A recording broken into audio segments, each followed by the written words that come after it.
Okay, well, thanks for all coming out tonight. I'm going to try and take you through a sort of 25 years of work and show how doing personal work sort of leads on to doing more commercial work, and then how that feeds back into doing personal work. And you should be able to see a sort of thread through the work all the way through, how one thing sort of informs the next. It's really sort of easy looking back to see this from my point of view, because you can sort of see the threads through all the work as you go. But maybe as we go through, you might sort of pick up on some things. So I was born in Lancaster in the north of England, and as a kid, it looks like it's wartime, but this was in the 60s. Just fairly normal, sort of northern upbringing. And these pictures are sort of recently found actually in my father's loft, which were all sort of shot on Kodachrome back in the 60s by my father. So just normal things like parties. I spent my holidays at Butlins. Usual sort of pet thing. We had a budgie called Joey.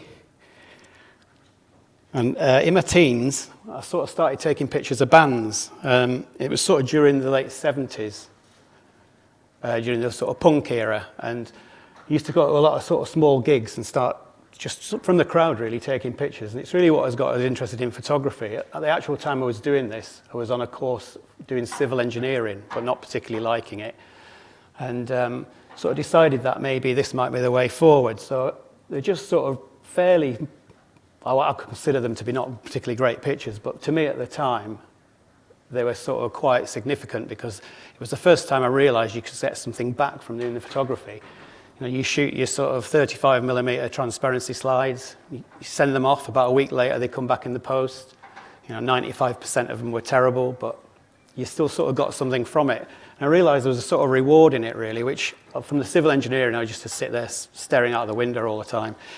And these were the pictures that really got me started on photography, and went on to a course in Blackpool eventually.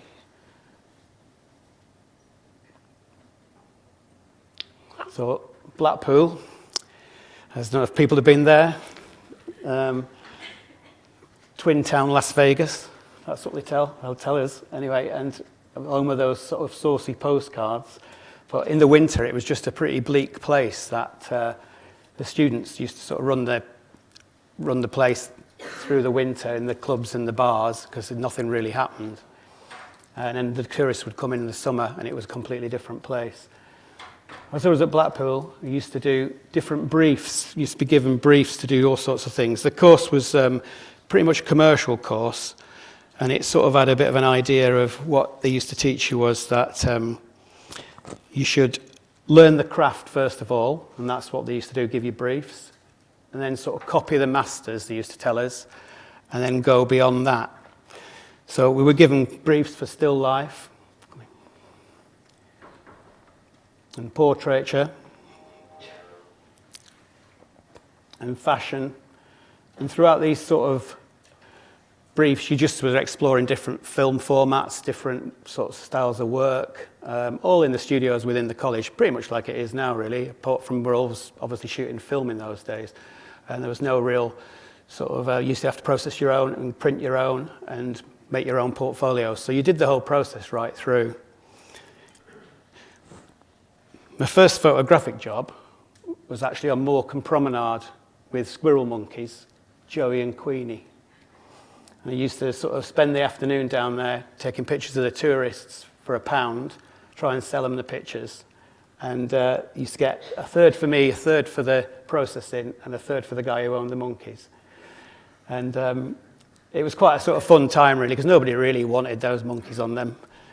But then the kids did, and they used to steal the ice creams and the candy floss. And it was a sort of quite a good holiday job, really, as long as it wasn't raining. And at the night, you'd be out around the clubs taking pictures of the people out partying, of which was much more difficult because nobody really wanted their picture taken, because most people weren't with the people they should have been with. And you used to just get a lot of rejects in that. I used to make more doing the monkeys than I did doing the people.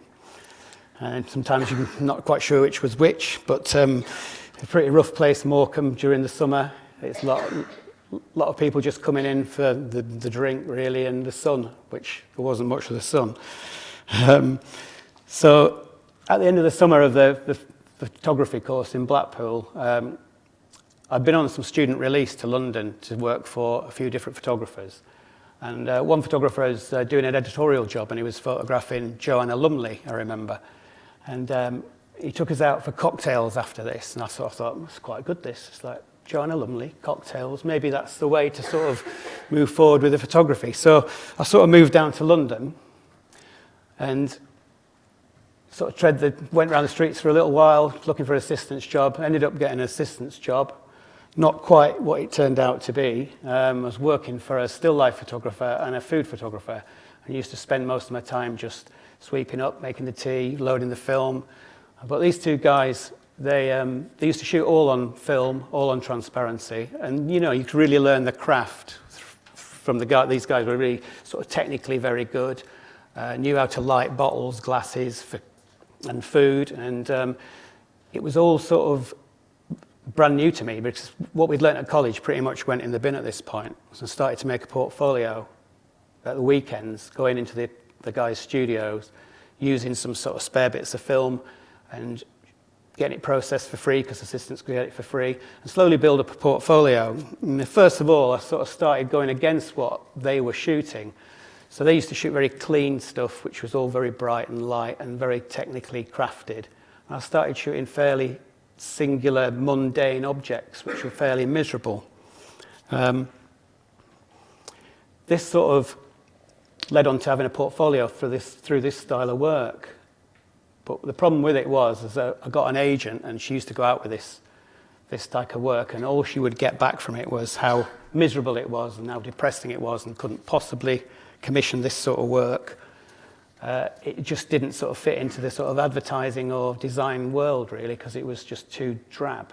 And so slowly, over a period of time, I sort of started to brighten it all up a little bit. And I'm still sort of trying to do slightly different things with slightly surreal nature of still life.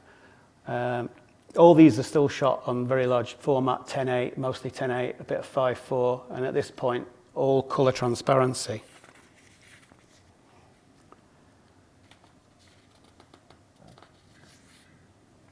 I used to use a lot of perspective in the work, like using a lot of wide-angle lenses.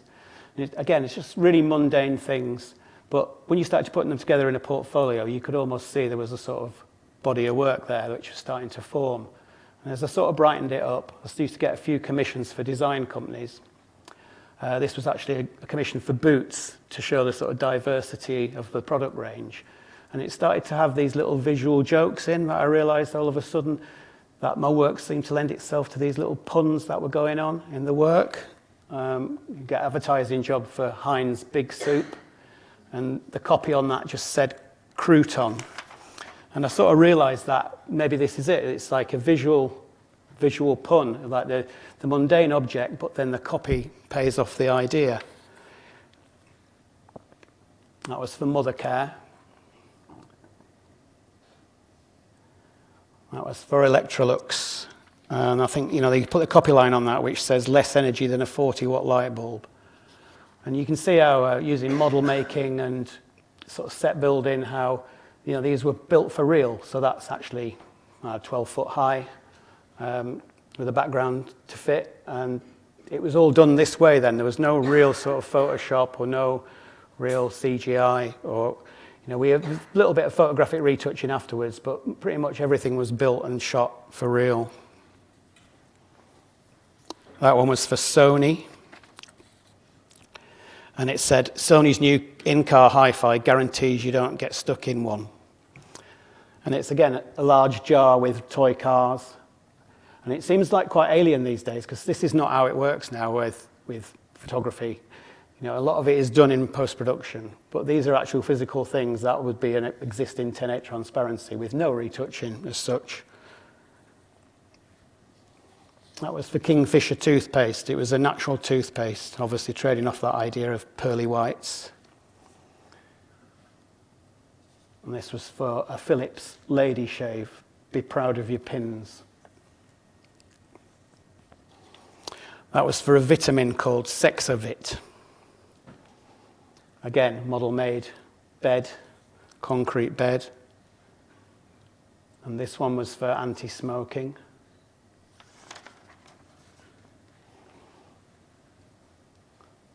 And so was that one. That was cigarette end. And that's actually a real 14-foot across ashtray, which was built by the model maker, who's actually the person in the ashtray wrapped in the tablecloth. So you can see sort of the way we used to do things was very much for real. And I suppose this is where you sort of got a foundation of what your work becomes. Moving on later when we get to the digital part of it all, you've still got this sort of thing behind you, which is the way we did it, which I suppose changes your view of how it works digitally. After a while doing still life, I sort of wanted to do more people work. So I sort of did my first real project, which was called Cabbage. And it was a short film. It was about an 8-minute, 9-minute short film. It's actually on my website if you want to look. And I've got the trailer here. I'll show you it in a little while. And there was a little brochure went with it, which had the stills in it, which were all relative to the characters in the film. Now, this is shot outside with a background built and soil on the floor. The stairs were built. And again, it's an 8:10 transparency. So pretty much what you're looking at there is for real. It's in the middle of a field, that actually. As is that one. And I'm sort of becoming sort of much more saturated colours, minimal, very sort of graphic design, minimalist with a graphic sort of edge to it. This is the boy who was in the film. And this woman played the mother in the film. When I shot in the studio, my studio was quite small, so everything was shot on a wide-angle lens, so I couldn't get back far enough most of the time. So everything became slightly sort of cartoony a little bit at that point because there was no way I could get any further back, and it was the lenses that were making it cartoony. This is the bride who appears in the film. And really, that should be cabbages around him because in the film, the cabbages are the fish, but the fish look better. So that was 400 mackerel laid out on a board with a guy with his feet through the hole and the green background. And again, that's shot outside. That's the Cabbage bride from the film. And then we launched the film at Planet Hollywood, which I'm not sure if it's still there actually, in Leicester Square. And they were the two invites for the... So I'm sort of working back into the idea of copy now, where we're using ideas for my own personal work to sort of put back in to try and get advertising people to commission me. So obviously it was a burger bar, so the Cabbage burger, and then we did another showing at a different place, and that was for the director's cut.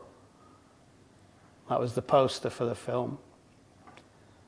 Because I was working with a lot of designers and people, art directors and people I knew, it was easy to get people to help us really and do ideas for us and do type for us, and we'd sort of work as a sort of collaboration on ideas, and they'd feed back into my sort of work and throw ideas up, and it's really important that we were working together. I think, again, that's something that's probably disappeared these days, working in commercial world. You don't get a lot from the advertising people or the design people like you used to. That was the brochure. So that sort of spawned quite a lot of work. So that whole series of Cabbage, when it went out there, the brochure was mailed out to various people. I started to get work which was very, very similar. So this was for a band called Bizarre Inc. And I did 3 single covers and an album cover. And obviously it's basically a repeat of the Cabbage dress, but with tennis balls, ping pong balls. And again, shot outside, everything pretty much model made. This was for Heels. And, again, working with Copyline. This was I'm Head Over Heels. Our table's cut in perspective to exaggerate that sort of distance. The same, I'm Head Over Heels.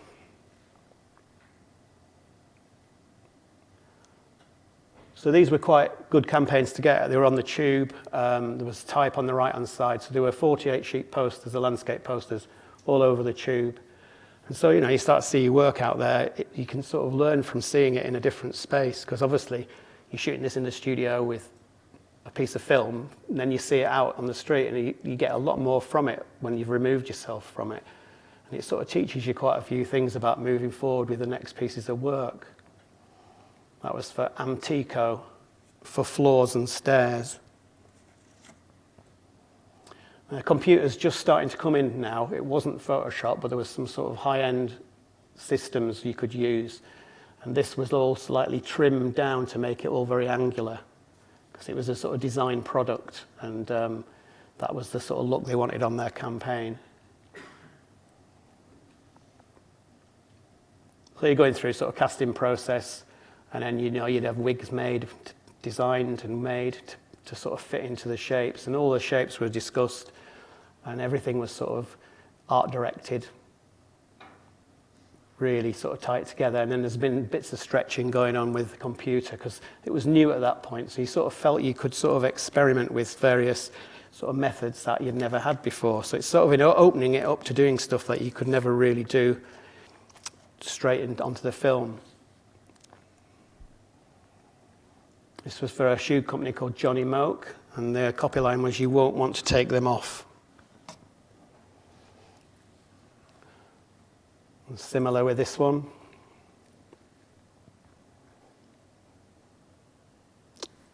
And this one was for a Slimmer magazine. So I was tending to get work that was slightly conceptual, and obviously you look at the visual and then you would read the copy. And that's the way it seemed to work with all my work. And even in the still life area, it was like that. This was Kingfisher toothpaste again, a natural toothpaste, and it was healthy teeth come from healthy roots. And this is my daughter, Alice, age 4. We were going to do another short film called Wind, and this was to promote that, but we never really got as far. We only got as far as the picture and never made the film. So that moves on to the next project, actually, which was Fogies.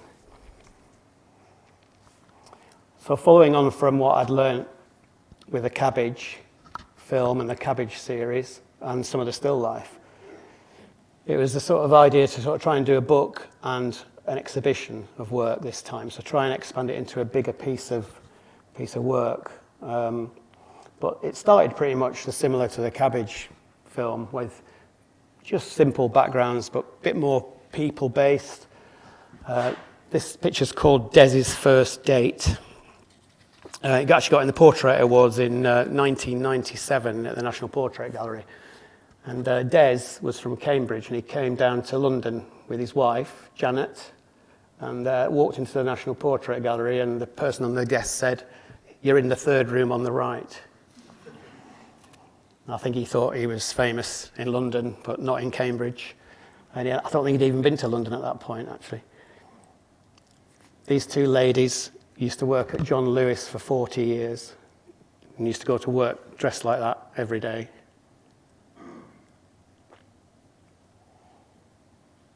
That one's called Luncheon Meat.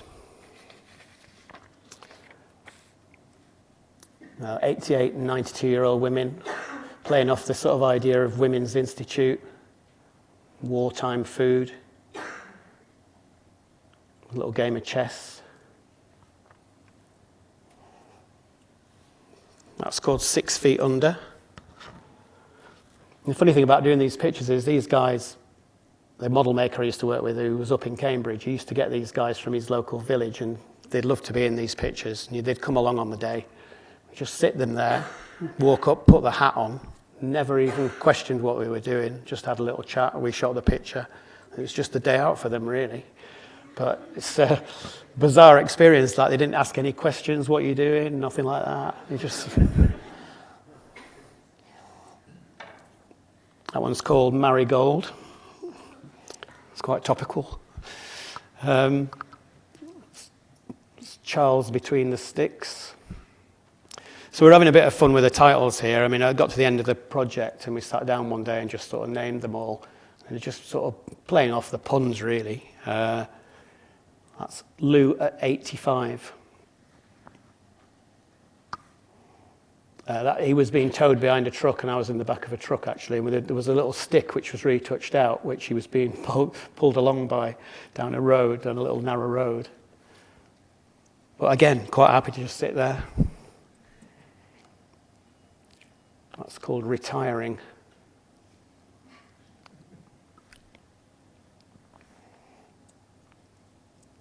Tea Time with Beryl. Going back to the model making, there was a company that made anything you wanted called Inflate, and they'd make any particular object that was inflatable as long as you'd give them a sort of design for it.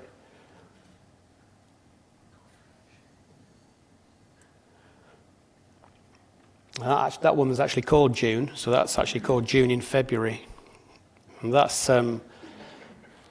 actually shot in somebody's back garden, and that's the salt stuff they put on the road that looks like snow that they use obviously in films to make it look like snow. Again, daylight, all daylight, as was the coffin one before. I started to bring a few more sort of props in at this point, so we're going from this sort of minimal coloured background thing to doing work where there was more characterization in the props, so building up the sort of details a bit more, working with stylists. That's called hippie replacements.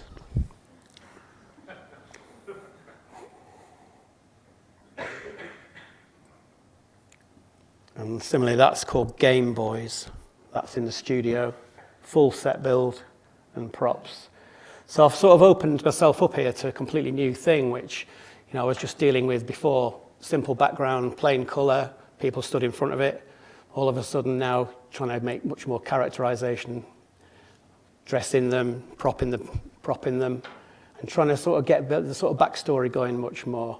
And throughout this project, Fogies, it sort of went from being that sort of minimal thing to this, which I suppose in a way it sort of didn't really hold together as much in the book, which is probably why the book is ended up quite a bright sort of kitsch sort of document. But it was me just sort of exploring different things throughout that project, which, hopefully leads on to more stuff. But as a complete body of work, it seemed a little bit disconnected to me because I was using it to experiment rather than stick on track.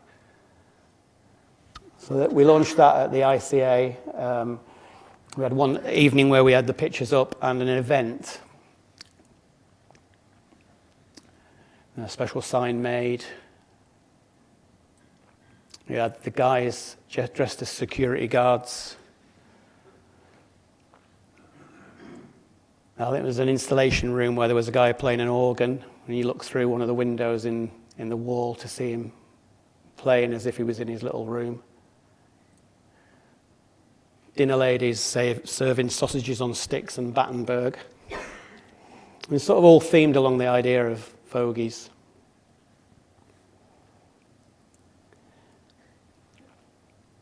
Two dinner ladies. So this project then obviously led on to another bunch of work from the advertising people, which, basically what you put out is what you get. So once you put it out there and people sort of realize what you're doing, if you're working in design and advertising, people want new all the time. So you've got to completely change what you're doing every time. If they don't want the old work, they'll say, you're still doing that old Cabbage work. No, I'm doing this now. So it sort of moves along, So that started to bring in more people work. And that was for Marmite, Love and Hate. And, it's pretty much a straight lift from the two ladies in green that worked at John Lewis. And that's obviously a lift from the luncheon meat one with the two ladies. And that was for Smirnoff. It was Christmas with a dash of Smirnoff. This was for a software company. The copy on that was, why won't it work the way I want it to?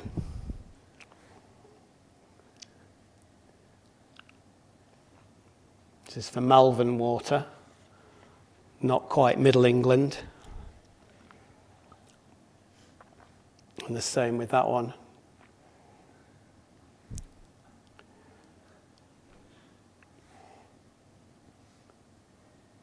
This is for an insurance company, and it was, how will you provide for your financial future?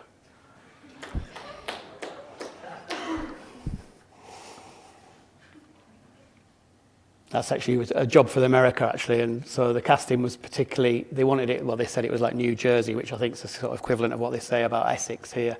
So it was a very sort of brief, the brief was very tight on the casting as to what type of people.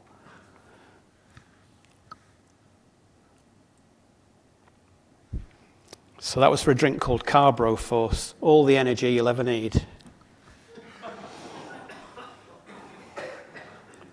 That's a set build in the studio.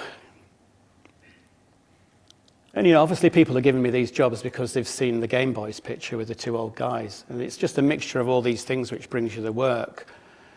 It is a case of, you know, you've got to put out what you want to do. If you put the wrong thing out, you'll get the wrong job. That was for Peugeot, need more seats. And there's a sort of happy accident in there with the guy's shorts, which didn't get noticed until the last minute where his hand is. And me and the art director left it in thinking we might get away with it, but unfortunately somebody saw it. It was retouched out at the last minute. That was for Olympus. And this next one was for N-Power. There are some things in life you can't choose.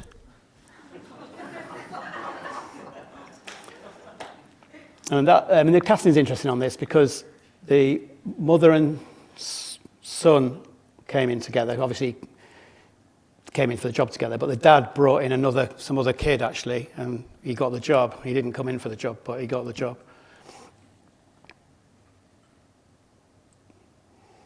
That was for Packard Bell. It was just like a software bundle. I don't think the copy line was particularly great on that, but you know, you can see the computer starting to come in now where you're using different parts of images. I mean, my sort of system was, because we're still shooting on film at this point, is that the camera stays where it is, and then you shoot sort of plates, if you like you do now digitally. You know, so the woman would lie across his knee to get the head, and then we had a little neck piece made with the wires, which went where the woman's head should have been. So it's not like major Photoshop retouching, really. It's fairly simple stuff. And you couldn't really do much that tricky at that point because the systems weren't as elaborate as they are now with Photoshop. This is heels again. I'm head over heels. And it's a particularly successful campaign, actually. It was all over the tube in London, and I think it won quite a lot of advertising awards. There's about 5 in the series. I'm head over heels. This next one was for Nicorette, which are those patches, Nicorette smoking patches. And this one's for Timex. And the propping in that tells you the time. So it's actually 8:19. So there's 19 of many things and 8 of many things. And you're supposed to be able to work it out.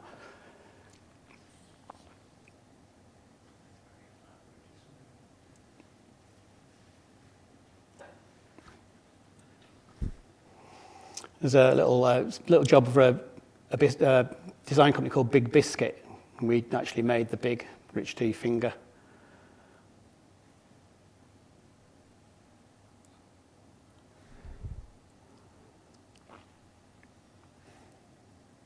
And that one was for Land Rover, yearning for adventure.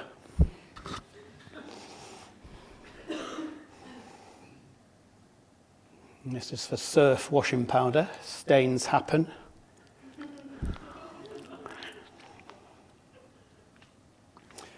And you know, through this commercial work now, I'm sort of trying to turn it down a little bit as well. So you can see that it's probably going slightly less colour, a bit more real. It's still obviously set up pictures, but compared to some of the earlier stuff, which is very bright coloured, it's sort of starting to take a slightly different sort of look on the photography. And this is over a period of a few years. You know, I think this is round about, the Fogies was 2001, so this is sort of around about 2004, 2005. And I was starting to sort of play down, shoot on colour negative film, which was much softer, and sort of the colours used to come out much more sort of natural, and I was sort of using that as a way forward, perhaps to the next project, as I did with these two actually, which were for Quality Street. The big purple one is back, and the big toffee finger has arrived. So throughout this whole period, I've sort of been doing a few TV commercials as well. So I've got there's a little showreel here of some commercials. On this, what you're going to see now, there's the trailer for the Cabbage film, which is about a minute. There's a few commercials. And then at the end, not particularly good quality, but there's a bit of a behind the scenes on a shoot that I did, which you can just sort of see how it really is out there when you're actually shooting. It's not quite as glamorous as you might think, but I'll play you those.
toe a bit, and a bit of bend in that leg.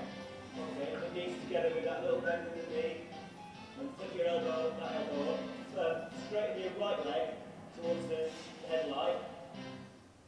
Point that left toe, and hand on hip more. Chin down, look at the camera.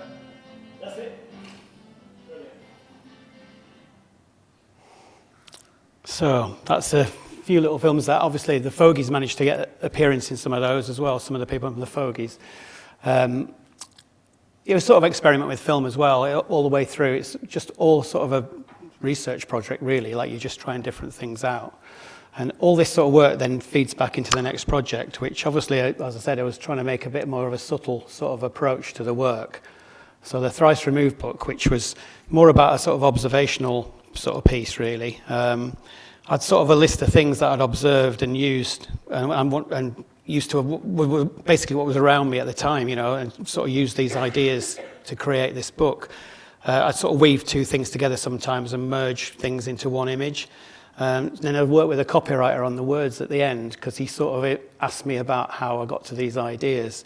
So following on from the Fogies, you know, the first pictures overlaps back to the Fogies, so that's obviously one of the guys from the grave. That's called Hugh and Chicken in profile.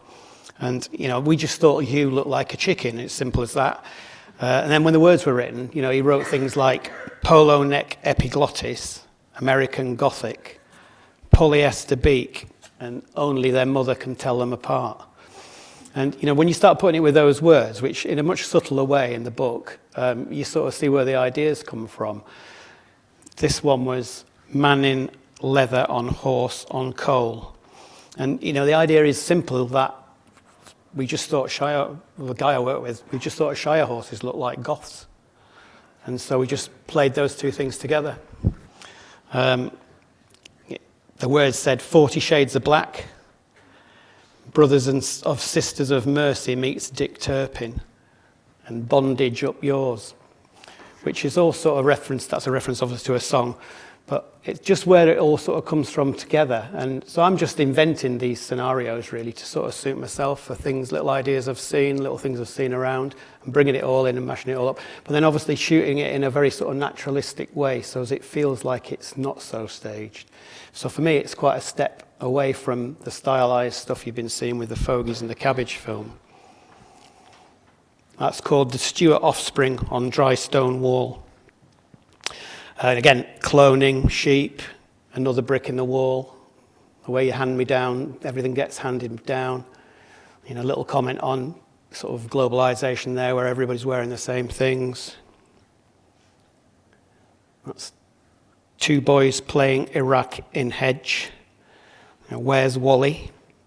Death by H2O, Alter Ego, and Topiary Kalashnikov. That's my father. He used to spend a lot of time in his greenhouse. And greenhouse great-granddad and glaucoma.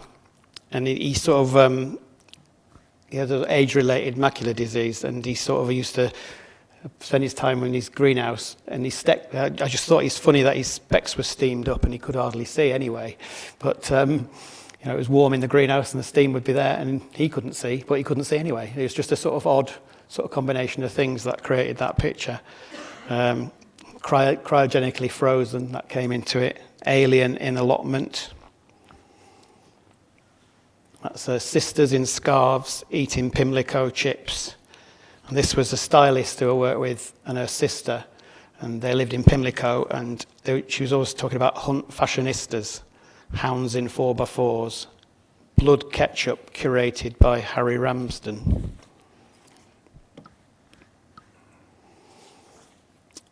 That one's called Black Dog Leads Black Coat Past Black Shed. That's my sort of comment on the blind leading the blind, really, and there's like a lot of that urban landscape photography that was around at the time, and still is actually.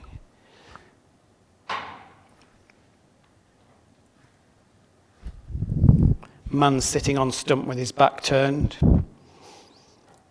Just simple sort of an aging idea, how it sort of they farm the forest, then chop them down, then replant. And the words that were with that, Forest Stump, Age Rings, Chainsaw Massacre, Beaver's Graveyard, and Kit Kat. So this came about because I'd seen some nuns getting out of the back of a transit van on the motorway services, and I just thought it was a really odd thing to see. So then just sort of thought of that idea and put it into a landscape. And obviously playing off that idea of the sort of hilltop altar and clouds of confession, Father Ted.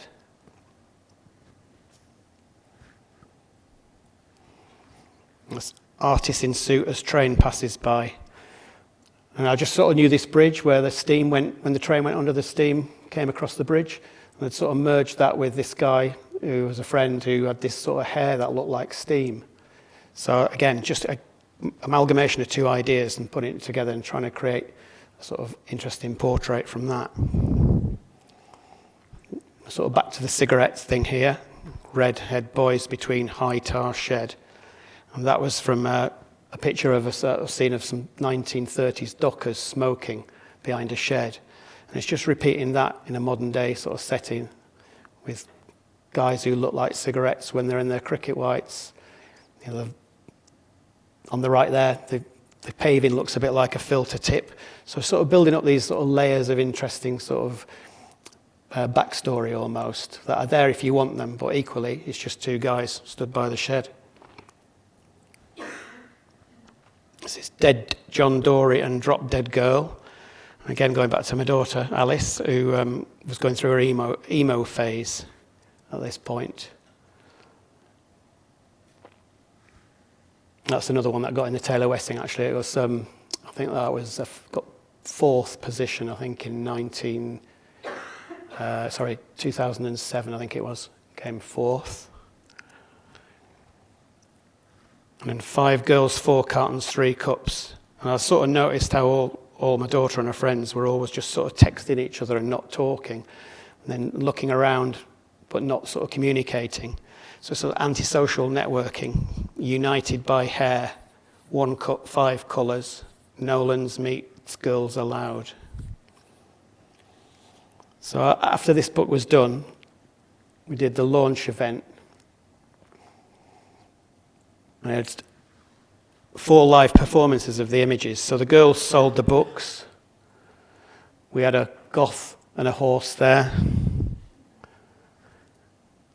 The chip van, that was the food for the night. And we had a champion wood chopping display. So this is just for a book launch. I mean, it's a bit over the top, I know, but you sort of just feel like you've been spending time doing this work. You might as well do something interesting with it, really. And so bringing these pictures to life, it's just more interesting than having a sort of table and a book signing, really. And everybody seemed to sort of get into it and like it. And obviously I'm inviting potential clients as well, so they remember these things. I think they did 3 displays throughout the night, these wood choppers of different ways of cutting the wood up.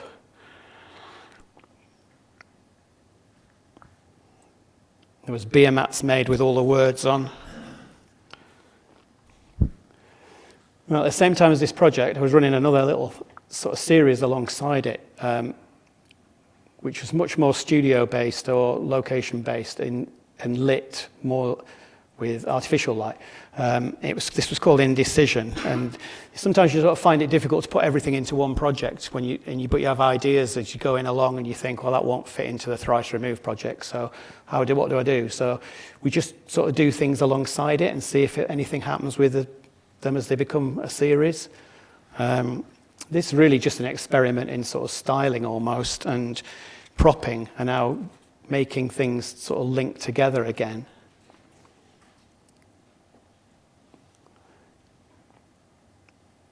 It's just a lot the links between the clothes and the prawns and the girl and the hair and there's like these sort of sea overtones to it. The sausage legs.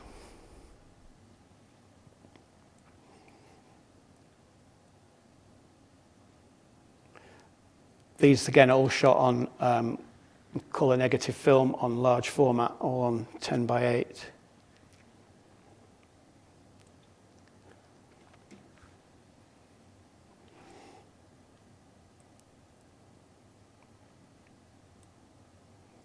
And there's a few more here that were slightly different in that they became more about the characters, less about the styling. So slightly closer in and concentrating more on the faces. So you've got to imagine you're making a portfolio out of all these images, trying to make them work as a set, so as you can pull in some commercial work.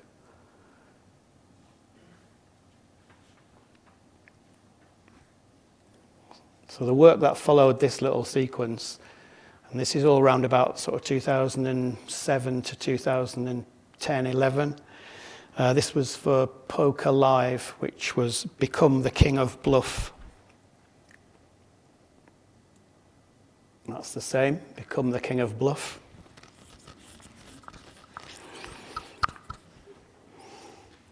This was for the French Railways. Don't hitchhike, get the train.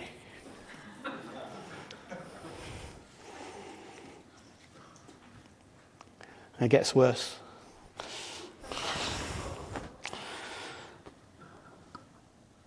So I just get in the jobs with the weirdos, basically. There's nobody else doing this, so I thought I might as well cash in on it. Just because there's strong characterizations throughout the work, and they just used to come to me if they wanted this. I mean, I didn't get the lifestyle jobs, you know. A bit of Channel 4 work for the Morgana show, which was Morgana Robinson. She played different characters, so there was TV being shot, so I went for the day and shot on all the different sets. She played a character called the Hicks, and one called Madeline, who was a drunk.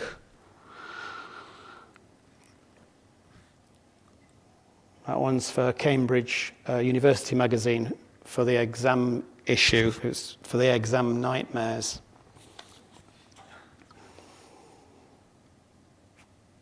And these were for Doritos. Doritos ran a competition to see if you wanted to direct their TV commercial. But these were the people that didn't want to direct it. So the copy line was, win it before he does. So we're still in slightly odd territory here. Now these are all shot digitally now, so we've gone fully on to shooting commercial jobs digitally.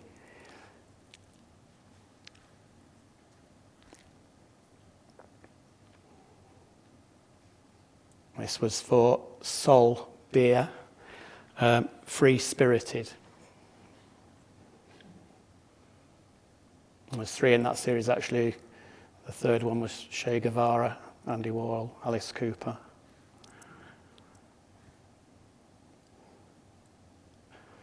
There was a little other short film I did called Stray. So again, just side projects all the time. That was the poster for the film, and these are the character portraits for the people that appeared in the film.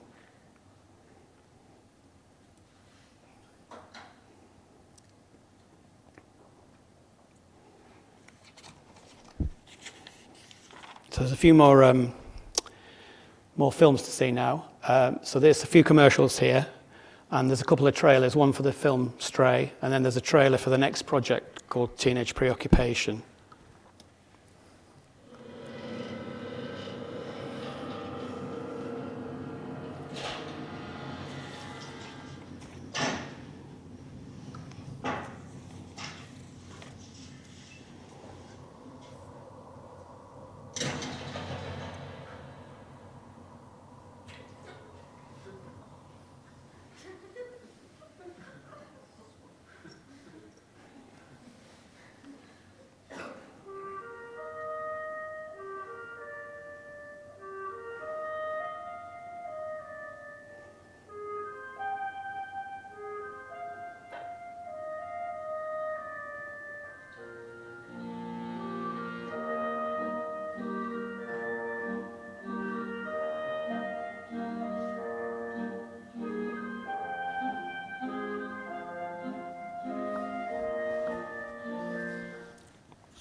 So that led on to, that's a trailer actually for Teenage Preoccupation, which is the next book project.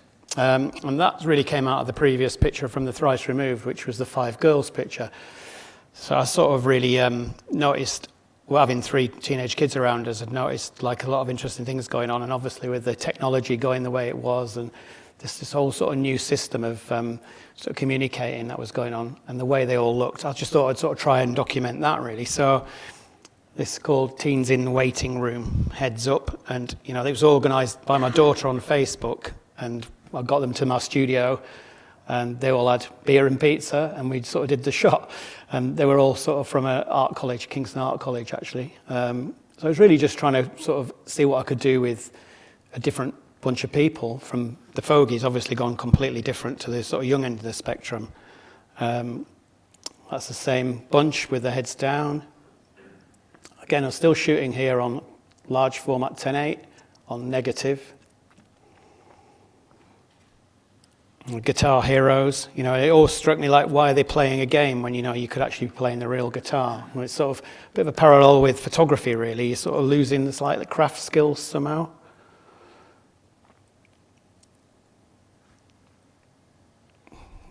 Putting yourself in your bedroom, but you only live once.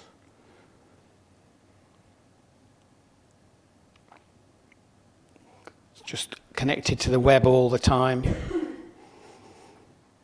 Well, the idea there obviously being, it looks like it's sort of hospitalised almost.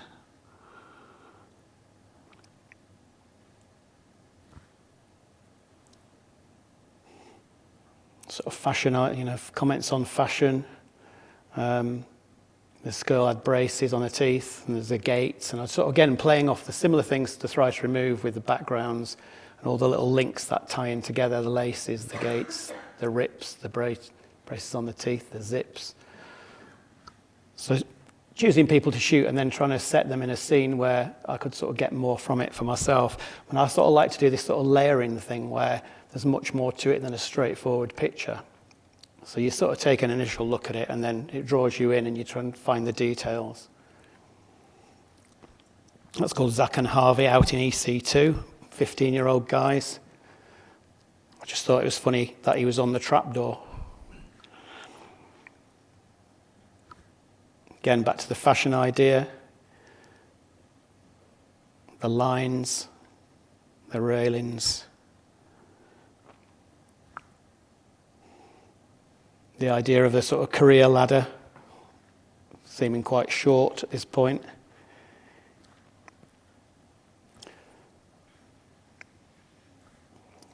So there's obviously a lot of repeats going on here because we go back to the mud. So remembering that from a previous the commercial I showed you, it's back to the idea of the festival and the Glastonbury mud. The guns thing with the teenagers. That's girls socialise before leavers ball. It's that prom thing that you see around.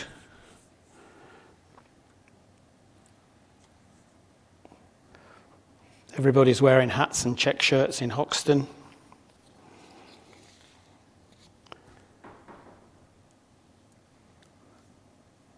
And this was actually a thing that used to happen on my daughter's foundation course, where once a month they'd all have their hair cut. They used to call it the bin bag salon. And the girl used to cut all the guys' hair. So it was called the shepherdess at the monthly bin bag salon. So the book was launched again with an event. And this time, again, we had a wall where we paparazzied everybody. Pot noodle was served as the food. There was 2 rooms where there was like live installations going on of a couple of teens in a car, and you peeped through these little letterboxes to see what was going on inside the room. And another one which was full of mud, where there was two teens having a mud fight.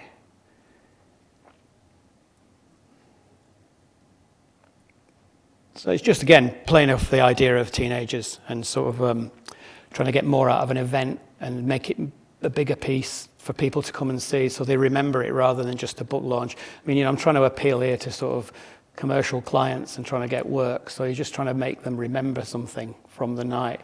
So I think book signings, it's unlikely you're going to get work from that or clients coming along. So just making a bigger deal out of it. I've gone back to this picture now because obviously this is what sort of got me onto the next one, which was basically the one that won the Taylor Wessing in 2015. And this is 7 years apart. So they were just pre-GCSE here, I think at sort of 14, 15. And here they're after university, so 21, 22. And the interesting about this now, when obviously winning the Taylor Wessing, interesting process really, because you win £12,000 with that award, and so you put yourself out into the public arena, and with it goes quite a lot of other stuff which you're a bit unaware of prior to this, because you're just working in an industry where it's quite insular. And all of a sudden you're out in the public. So the day after this won the Taylor Wessing, I was actually found myself top trending on Facebook, just above Benedict Cumberbatch receives CBE and Sepp Blatter's dodgy dealings at FIFA. And it provokes like lots of comments on various websites, like the Guardian website had lots of comments about the picture, the National Portrait Gallery, and people just don't hold back. I've never really been trolled before, but it's quite interesting to sort of read some of the comments that people were saying about the work. And I've written a few of them down here actually, and it's people that wouldn't say it to your face, but they're quite happy to comment online. So Big John said it was so wooden, it was a fire risk. Toby said, sorry, this is piss poor. Too much headspace, stupid dado rail chopping off their heads and a mess of shadowy legs. He spelt piss, P-I, $, so it's quite creative guy. Kevin said, you need to go to Specsavers. Gavin, he said, next year I'm going to enter a photo of my cat having a shit. Julia said it was out of focus, top half is blank, dark legs under the table. What a stupid composition, badly taken. I think his wife's a judge. So you're just sort of putting yourself out there because you've won £12,000. I didn't really expect to have to sort of read all this, but I found it quite interesting actually. There was Wendy who, she said, my husband saw this and he too is a photographer who is in the Royal Photographic Society. He said the rail in the background made them look like a kebab, and the legs, human and table, were so indistinct as to be a muddled, confusing image. Also, the spacing is bad, crowding the whole picture in the lower two-thirds of the photo. Now, that's a photographer saying what he thinks of your prize-winning photo. Personally, I think any teenage girl would rather shave their heads than wear those grotty jumpers. I just went along and got the award and went home, but the day after was more interesting, actually. Tracy wrote an essay on the image telling everyone on the thread what it was really about, and much of that was news to me, but it was really quite educational, actually. And working as a photographer, obviously, you find yourself sort of quite insulated from all this, and you just got to use these comments as a sort of way of learning and what other people see. But obviously, we're in a world where everybody's sort of chipping in now, so you sort of you can't really not read them because it's quite good entertainment, and it's certainly good research for moving forward onto the next projects. I'm sort of really just trying to make photos to please myself at the end of the day, and then hope other people sort of like them, and that's really the aim of it all. It's often the opinions say more about the people than they do about the photography, I think. The teenage preoccupation led on to more commissions, more in the sort of TV, entertainment and theatre areas. I started to get work for more of the sort of the Almeida Theatre, for the Greek series. And this is a combination of the teen pictures plus what's gone before. And what's interesting about this is you've got something to shoot because there's an actual piece of work being performed. So there is a sort of thread to what you've got to shoot. The concept's already there for you to sort of hang the picture on. That's for Houdini and Doyle for ITV. And this is a recent one for Liar for ITV. And the Channel 4 Catastrophe. And the last series of Catastrophe.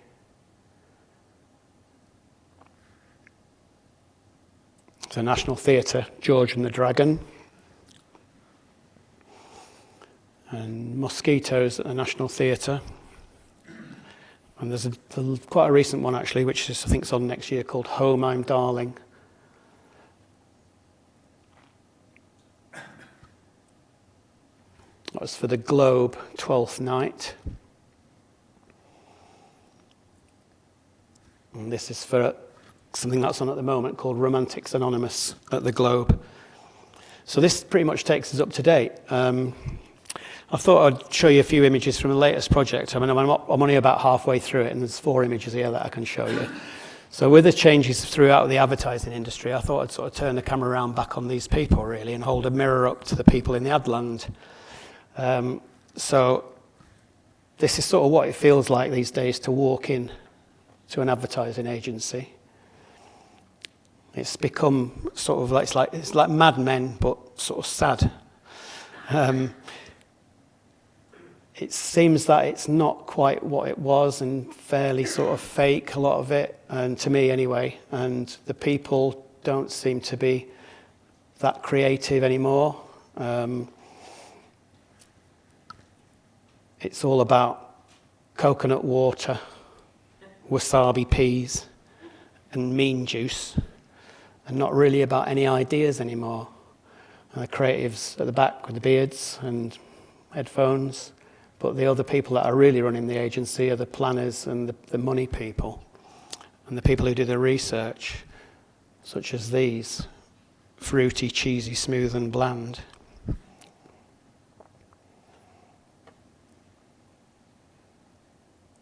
And this is sort of what it's like to be on a photo shoot these days.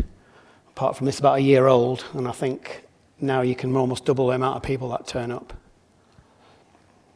Everybody saying what they think it should be and asking for the files to be sent over to the client. So it's sort of a changed landscape really since the digital came in. And we lost a lot of the sort of creativity, I think, of maybe there'll be a sort of change and it might flick back to it, but I'm not so sure if that's going to happen. I think it's just a new model's required within the advertising industry to make it move forward. That's it. So I'll take some questions if anybody wants to ask anything. I haven't really gone into any technical detail at all, but anybody wants to know anything about techniques, or happy to answer. No questions? Those very early adverts, how much control did you have? For instance, croutons, did they say to you, right, we're going to have that, what would you do? Or did somebody say, well, I've got an idea about a loaf of bread? Yeah, well, you'd get a line drawing with the copy line on, and then they'd know what your work was like because of your portfolio, and then you just have a discussion with them about what you thought you might do. They might say they wanted to keep it quite light, and then you'd go ahead and do it, and it'd be quite a simple process actually, usually dealing with maybe one person, one art director, and you just work as a sort of team with that. And that's what's changed actually, because now you're working with hundreds of people, who are all putting their sort of opinion in, which is what's sort of weakening the concepts really. Not that there are as many concepts anyway, but it was a much simpler process when it was a line drawing. I think a lot of things have been researched now, so before you get the job, it's been through a research process with stock photography. So sometimes you find yourself trying to copy stock photography because the client says that came out of research really well.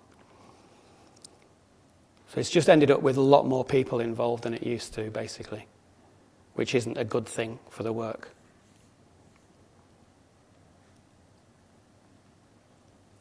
Any more? So, nice, you something over there. Do you feel that you then have much less autonomy as a photographer than you used to have when in the early days of your advertising work?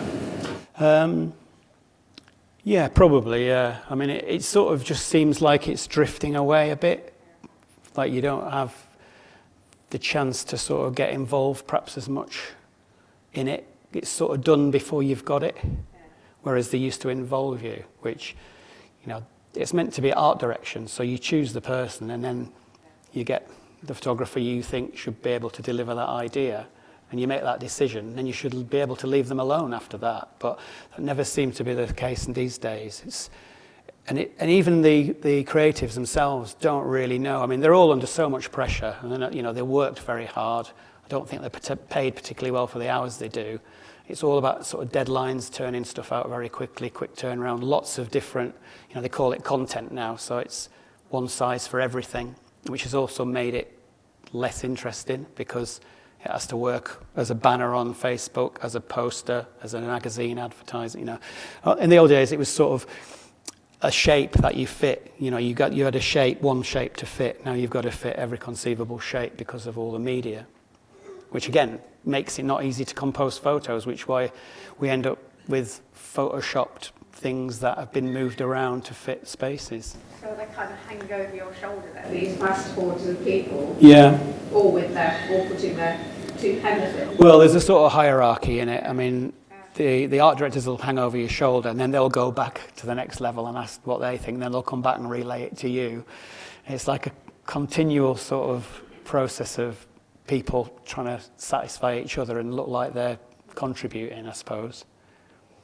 And the other thing I wanted to ask was whether, the set building in your earlier work is just extraordinary, you know, the amount of work and detail that has to go into it. And I just wondered whether, have you got to a point where you're photographing against green screen or whatever? And No, not really. I try not. No. Well, I try not to do that really. I mean, what happens with a job is you get sometimes you'll get a layout come through and you're asked to, these days you have to put a treatment in. So in the old days they'd know who they wanted to use. Now you're one of three. You all quote the job. You all have to put a treatment in and you have to say how you would do that job. And I tend to say, I'll do it this way. And I don't really resort to green screen because I'm trying to make everything as sort of real as possible. I know it's like a stylized version of it, but it's still trying to be very real. You know, there's many photographers these days will go to South Africa, shoot loads of people on the beach, you know, and then go and shoot some landscapes somewhere else and put it all together when they come back to London. And, you know, my opinion is that it looks pretty terrible, but then it's so temporary these days anyway, so does anybody notice? Maybe not. But it's not really like photography anymore because it's just done by montage and computers. I don't see really if you can actually put it there and shoot it, why not try that? I thought it was notable that one of the other well-known photography colleges, they started putting their moving image and still image in the school of content. And it's the idea, you know, that the real producers aren't the people who are producing the photographs and the moving image. The real producers are the designers or whatever that then incorporate the content into something else. That's right. It's about I think they've changed the name now because they realised it might be slightly counterproductive. But you know, there has been that move to kind of almost de-professionalise photography and put it into the realm of... Yeah, and it's to do with budget as well because budgets have got smaller, so it's sort of seen as a way of solving a problem, perhaps as well. Cheaper way to do things. Yeah. I'd just like to apologise for the member of the Royal Photographic Society, like wonderful Taylor Wessing in taking back. Well, this was before I was in, so that's fine. Does anyone else have any questions? Do you still like making short films? Yeah, when it comes up, yeah. I mean, it's sort of I've flipped a bit between the two things, and it's whether you've got an idea really, and you've got something you want to shoot. And often I find it a good way to regenerate ideas for stills, because when you shoot moving image, it's a completely different process. You start to see things that you never thought of, so it sort of opens your mind up to lots of other things. And yeah, I've got nothing on the go at the moment, but a lot of the projects you do little bits of film anyway, little clips, because it's really useful to promote them, to promote the projects. So this project's actually got some bits of film with it, but it'll only be in the form of a sort of trailer for the final book or exhibition or whatever it ends up being. To actually, I don't really get into writing scripts and stuff. I've never really done it that way. It's always come from a sort of visual side on the short films for me. Both the two short films, Stray and Cabbage, they're both full versions. They're both on my website if you can spare the time to have a look. I'd be a bit confused, but anyway, they're there. Is it really common to use large format 8x10 for advertising photography? Well, it was, but no more. I mean, to shoot a commercial job on film now, you might as, because of people wanting to see it instantly. If they can't see it, they completely freak out. Yeah. You know, all the personal work I still shoot on 8x10. You know, sometimes we step in with a camera phone or a little small Canon or something just to see what I'm shooting. But I don't shoot any of it digitally. You just make a decision, and that's the point about doing it, is that you're removing yourself from this sort of, you're keeping it in your head rather than on the screen. Because what you do is with big screen these days is you're just looking at all the wrong stuff. You know, I send a lot of my work back to myself and look at it on the phone because I find it easier to look at things small because you get more of an overall view. Whereas when you're shooting digitally, it's popping up this big and you're obsessed, you know, and clients as well, you're obsessed with the shoelace or something, which have nothing to do with any of it. And so, you know, you just step back and see what it really is. And by shooting film, you still get that sort of thing, going back to the very beginning when I was doing the music stuff, where you have to wait a week for your film to come back. And it was really exciting when it used to come in the post. Well, it's now a day or two before you get it processed. And you have to get it back. And I tend not to get contact prints done. I just do a little rough scan on a cheap scanner. And it's quite an exciting moment because all of a sudden you've removed yourself a day later and you see it completely different. I think people make decisions too quickly with digital, I think. It's in the magazine or in the website before you've even thought about it. Do you still use it? I use it for commercial work, digital, because people have to see it.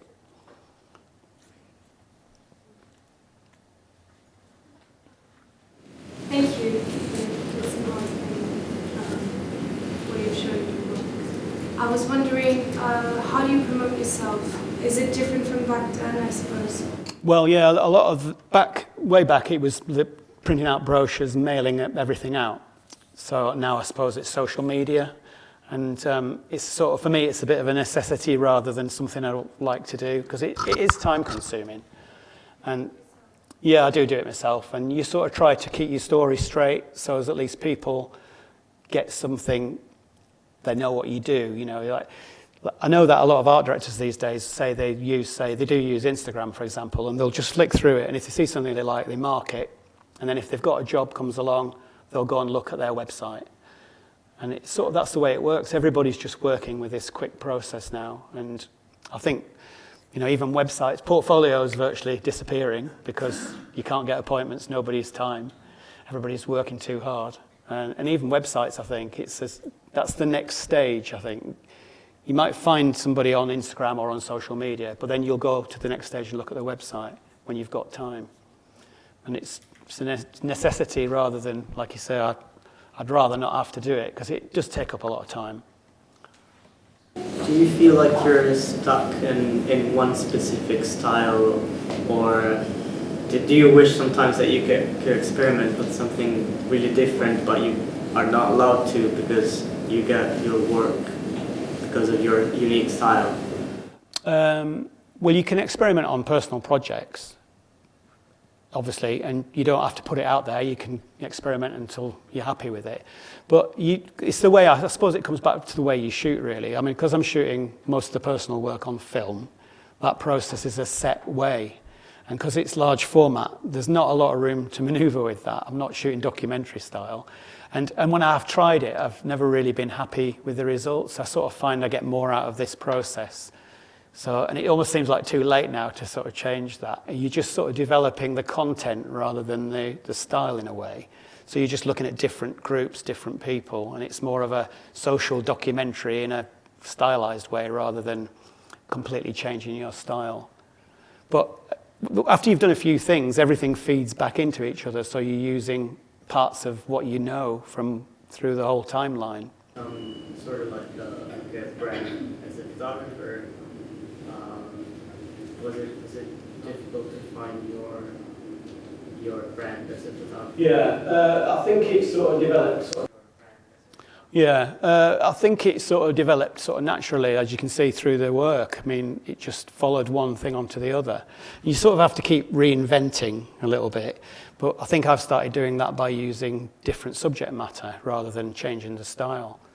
I think if you want to get commercial work, you've got to have quite a tight little sort of area that you're working in, because you know, if you were getting a job doing oranges and you've only got apples in your portfolio, you will probably not get the job.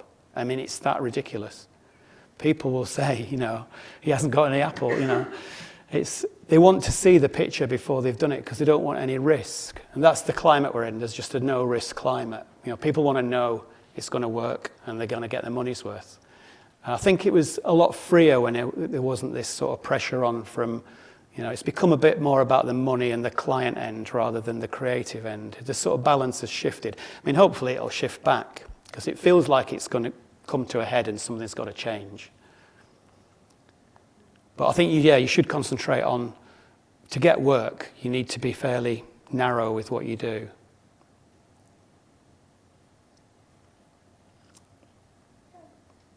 All right. Well, thank you very much, Dave. All right, thanks.